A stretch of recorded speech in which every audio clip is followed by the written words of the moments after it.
masakit sa akin, Martin, hindi yung pagsira ng pangalan ko eh. Ang masakit sa akin, maalis mo man ako sa presidential race, hindi pa rin ikaw ang presidente, king ina mo. Walang buboto sa'yo. Please lang.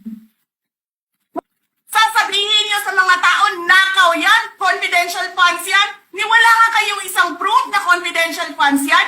Naniwala lang kayo sa isang babae na ang pangalan ay Gloria Mercado na nagsabi confidential funds yan, na hindi nyo nga nilabas na wala pang confidential funds, meron ng white envelope.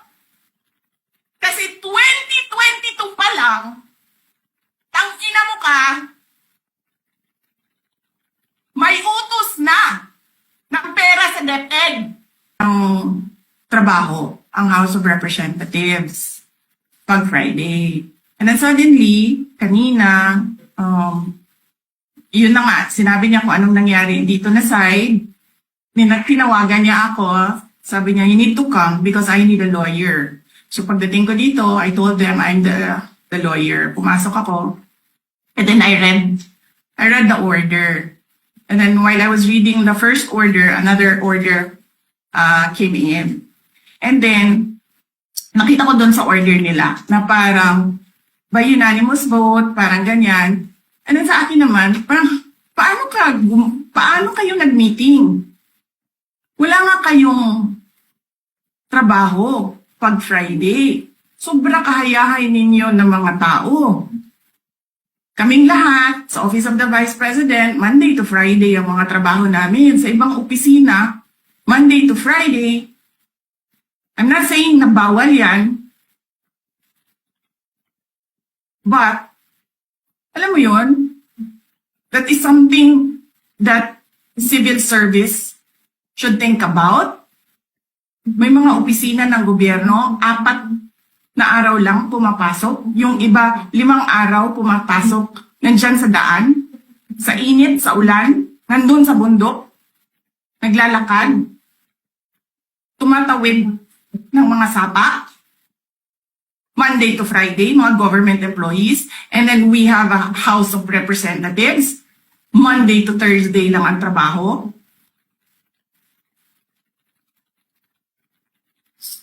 The civil service should rethink that. Ganyan. So anyway, wala sila. Wala silang trabaho. So hinahanap ko, where is this special doon sa order? Where is this special committee meeting that happened? Because they need the permission of the majority leader and the speaker. Kasi nga walang trabaho eh. So kailangan nila ng permission. Wala nakalagay doon. So how is that a legal order? Tapos nakalagay pa sa second order nila, I violated security regulations when I visited. Before ako pumupunta dito, pinapaklear ko yung oras ko. 11 to 1, 4 to 5. Anong security violations ang dinayolate ko dito sa loob? They allow other visitors to come in here. Pero ako, sinabihan ako kanina, hindi ka pwede bumisita dyan sa loob. Doon kayo sa visitor center. Ililipat namin. And then I said no. Sabi ko, sinabi ni Secretary Chua, through that lawyer, I think Attorney Agnes, I don't know if I remember the name correctly right now, na yes, she can visit subject to the guidelines of the detention center. And so anong ginawa ko mali? Basta na lang ba ganon, sasabihin nyo, I violated security regulations? Ano yun? Wala naman akong 2 baril. Nung sinabi sa akin na hindi ako pwede pumasok, nag-antay ako. Alam mo, binibigyan ko pa ng pasensya yan si taas ba yan? Kanina eh. Ngayon hindi na. Nagsinungaling pa siya. Na I refused now to leave last night when I did not even know na pinapaalis ako. Ang sinabi lang sa akin, papatayin ang kuryente. Which I said, okay lang. Kasi may flashlight naman ako. Hindi ko naman kailangan ng kuryente. Tapos kanina, sa media, pinapalabas nila na I locked myself doon sa kwarto. Of course, nag-lock ako kasi natutulog na ako.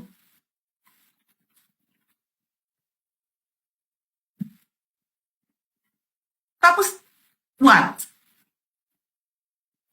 Bawal ako magstay sa opisina ni Congressman Pulong Duterte. Bakit? Is that government property? I was allowed by the lawful occupant and possessor of that office to stay there, to assist a detainee who is inconsolable right now,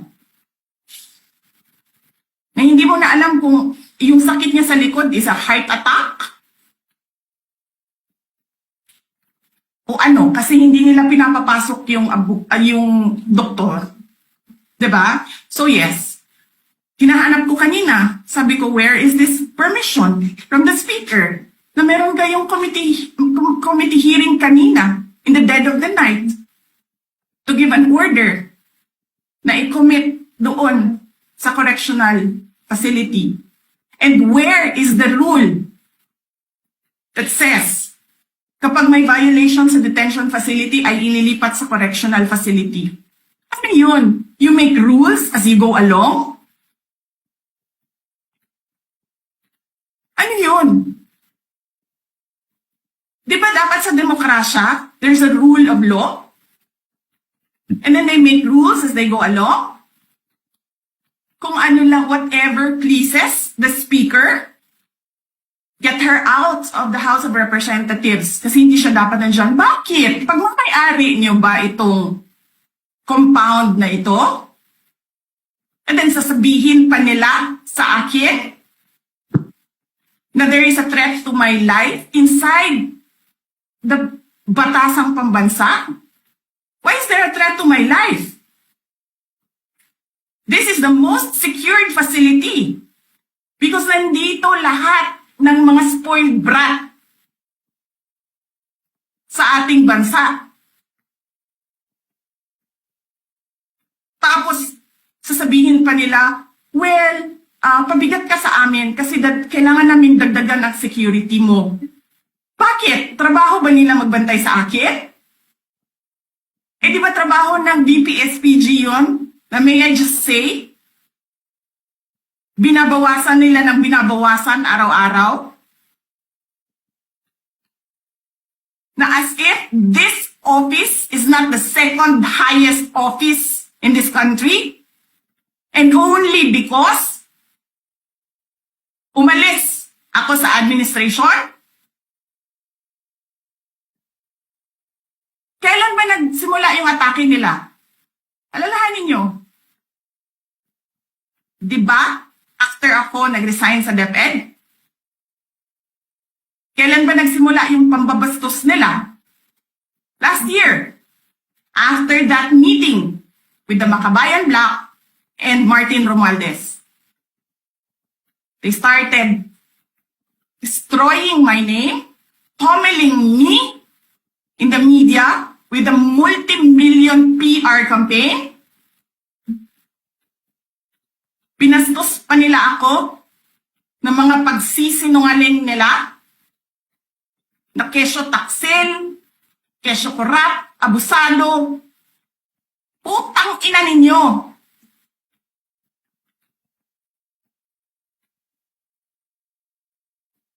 Sino ang korap? Yung mga congressman na yan na nag-hearing, anong sinasabi nila? Pagkatapos, pag na-off na ang mic, pag wala ng media, pasensya na kayo ha.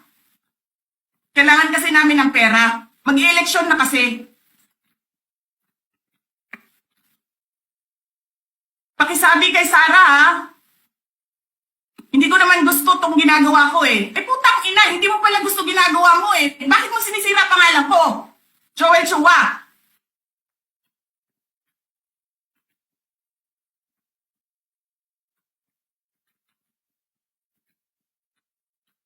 yan.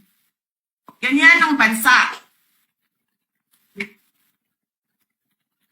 This country is going to hell because we are led by a person who doesn't know how to be a president and who is a liar. Alam nyo anong pruweba ko na sinungaling siya? Tinanong ko, 2 businessman. Matagal na sa negosyo ng bigas. Because I was concerned. This is a campaign promise. 20 pesos na kilo ng bigas. And so, I really sat down and talked to a businessman. Sabi ko, sabihin mo sa akin, kung magagawa ba yung 20 pesos? Sabi niya, hindi. Napaka-imposibleng gawin yan. Because more than 20 pesos ang cost. Paano ka magbenta ng palugi? So, tinanong ko, nagsinungaling ba siya nung sinabi niya? And then, he said outright, yes. It's either he did not know what he was talking about, that's so incompetent, or he was lying through his teeth to get the votes of people. Putang ina ninyong lahat. Martin Romualdez, Lisa Marcos, Bongbong Marcos.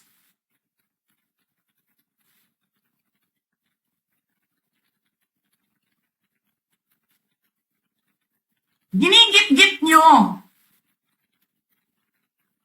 yung mga tao ko dyan sa envelope na yan. Lisa Marcos, naalala mo? Nagpadala ka sa akin ng video? Sinabihan mo ako saan kukunin ang pera. Pinakita mo ang muka ng tao doon sa video message mo. Heidi, this is she's been working with us for the longest time. We trust her. You sent me written instructions about money. Millions a month. Anong nakalagay doon sa envelope? DepEd. Anong ginawa ko? Binigay ko sa DepEd. Utak na mukha.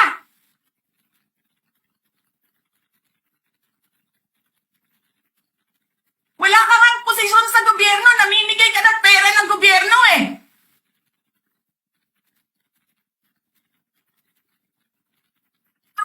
Sirain mo yung tangal ng mga kasama ko sa office of the Vice President.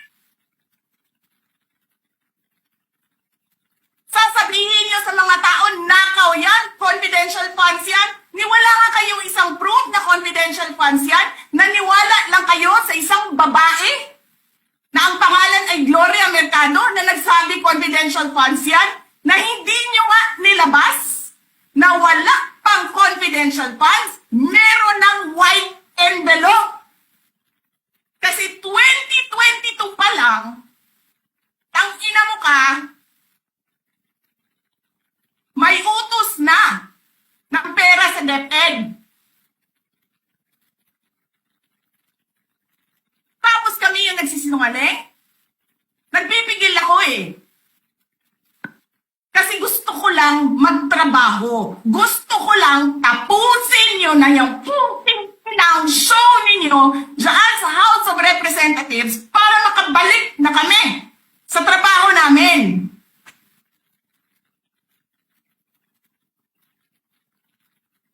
Tapos ganyan ang gagawin ninyo sa amin dahil hindi kami sumusunod sa inyo? Dahil ayaw na namin tumulong sa inyo?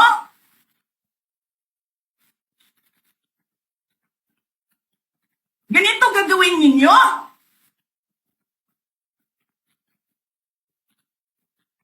Presidente ka.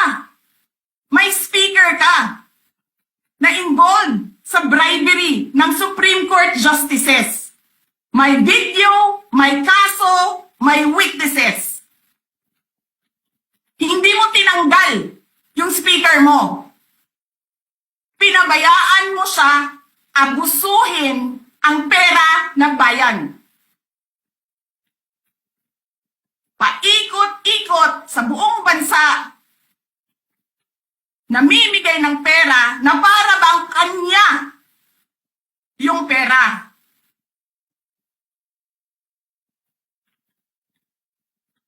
Eh di ba nga, lagi niyo sinasabi separation of powers? Anong trabaho ng legislative branch? Gumawa ng batas. Anong ginagawa ni Martin Romualdez? Nagdidirect ng DSWD, namimigay ng ayuda,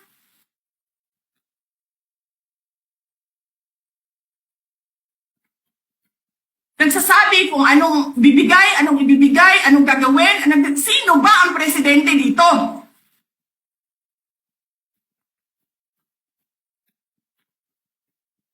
Alam nyo, alam namin, mali ang ginagawa ninyo. Sinabihan ko lang mga kasama ko sa Office of the Vice President, pasensya na, sumunod na lang tayo para matapos na sila. Tapos ganito ang gagawin ninyo? Alam namin, walang contemptuous doon sa ginawa ni Yusek Lopez. Wala. Lahat ng tanong sinagot niya, pumunta siya, maayos siya kumausap. And then sasabihin ninyo sa amin, bakit kami susulat sa COA? Bakit hindi kami susulat sa COA? Hindi tapos ang appeal namin. Hindi tapos ang audit namin. Tapos buhaghag na ninyo dihatanan ang gisubmit namo sa COA.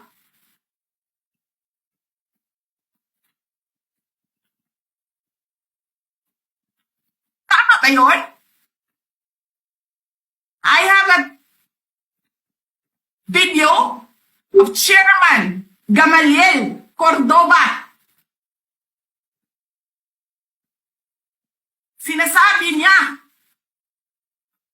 mali ang ginawa niya. Tama ba yun? Ikaw ba ang auditor? Ikaw ang appeals? Wala pa kaming audit? Sasabihin mo na mali kami?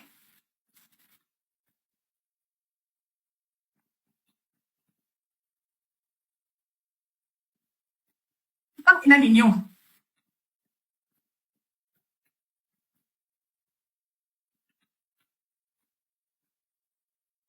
Hindi pa kayo nakakita ng kalaban na tulad ko. Nagpigil ako na nagpigil. Kasi masama sa bayan. Hindi maganda ang political instability.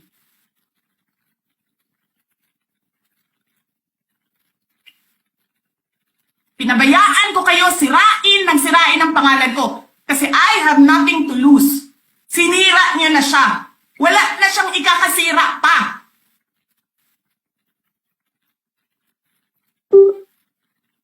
Tapos ganito ang gagawin niyo.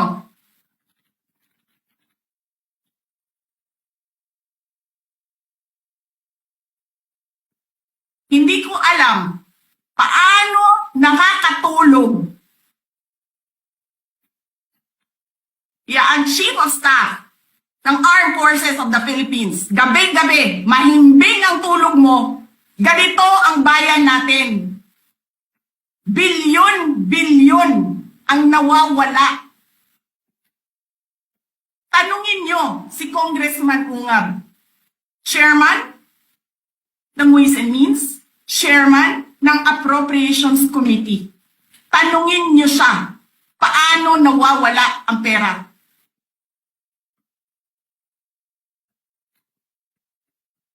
Paano nyo ginagel ang pera ng Department of Education? Martin Romualdez. Inattach nyo ang projects na hindi man lang dumaan sa paaralan, sa SDS, sa region, even sa central office. Basta na lang listahan ng mga congressman. 19 billion. Tapos, nung 1 billion na lang ang naiwan sa DepEd, anong ginawa nyo? Kinuha nyo ang 5 billion sa repairs, nilipat nyo para mukhang lumaki ang pera.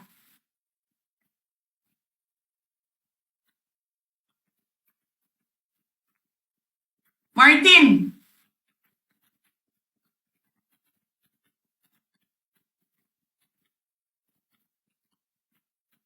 nangangampanya tayo. Nakasakay tayo sa eroplano. Magkatabi tayo. Nagre-reklamo ka, putang ina ka, walang pera. Kasi, ano sabi mo? Di ni Lisa Marcos o di BBM ang kwarta. Walang pera sa kampanya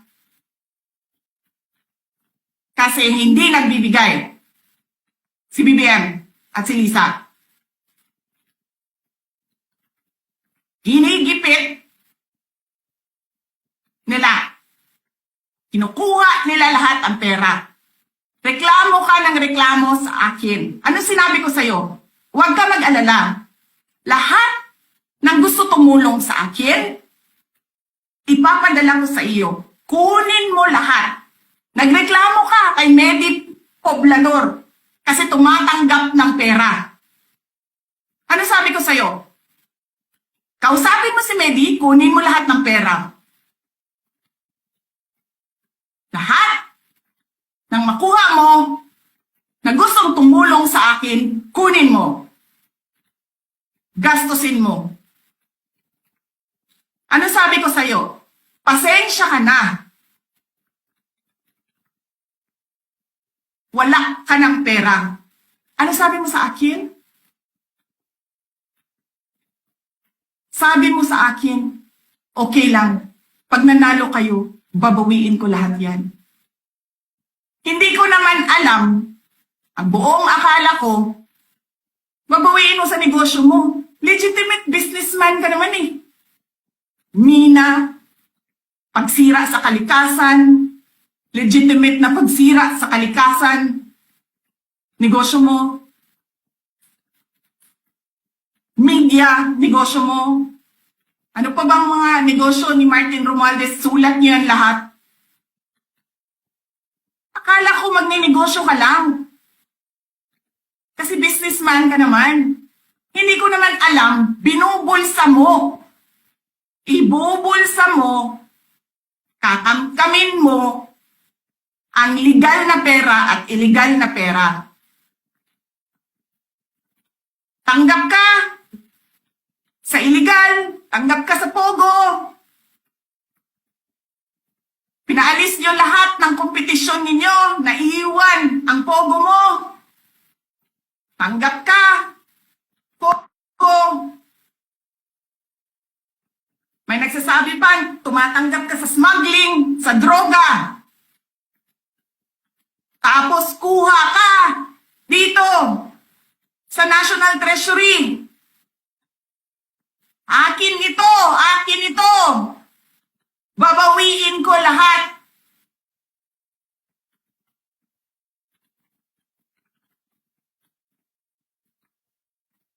Masakit sa akin, Martin, hindi yung pagsira ng pangalan ko eh. Ang masakit sa akin, maalis mo man ako sa presidential race, hindi pa rin ikaw ang presidente, king ina mo. Walang buboto sa'yo. Please lang.